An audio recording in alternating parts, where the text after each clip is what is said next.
Полицијата открила организирана група во која биле стечаен управник и лиценцирани вешти лица, управители на фирми и сметководители од Кочани, Штип, Делчево, Радовиш и Кратово, кои со незаконски постапки го оштетиле буџетот на државата во висина од над 12,5 милиони денари. Против сите нив се поднесени кривични пријави за злоупотреба на службената положба и овластувањата и за фалсификување исправа, односно за незаконско постапување при стечајни и ликвидациони постапки кај 9 фирми од Кочани и други градови од регионот.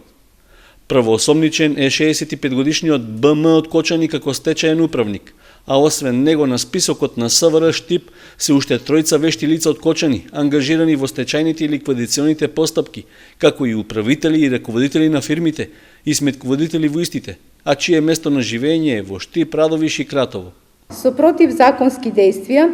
пријавените, избегнувајќи го плаќањето на обврските спрема буџетот на Република Македонија, по различни основи, како и плаќањето спрема останатите доверители,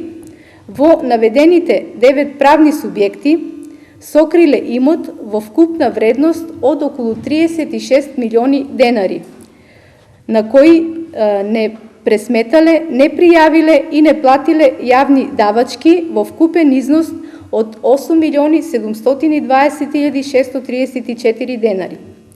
Наедно со вака сокриениот имот,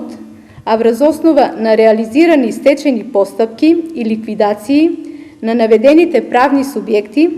избегнато е плаќање на претходно утврдени обврски по различни основи, како што се даноци и глоби, спрема државата во износ од 4.083.626 денари или севкупно нанесена е штета на буџетот на Република Македонија во вкупен износ од 12.804.280 денари. Осомничените лица организирале ликвидација и бришење од Траговскиот регистар и од Централниот регистар на Република Македонија на правните субјекти.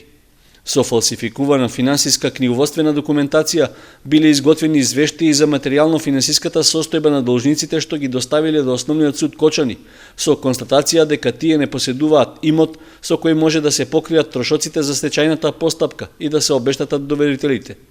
Вештите лица пак со непостапување, согласно професионалните стандарди и правила, изготвиле вештачење само врз основа на фалсификуваната книговодствена документација добиена од првопријавениот, во кои констатирале дека друштвата немаат имот со што би се покриле трошоците за постапката за стечај. Со тоа му помогнале на првопријавениот да ја реализира намерата за затворање на стечајните постапки по принципот отвори заклучи, стои во известувањето од Министерството за внатрешни работи.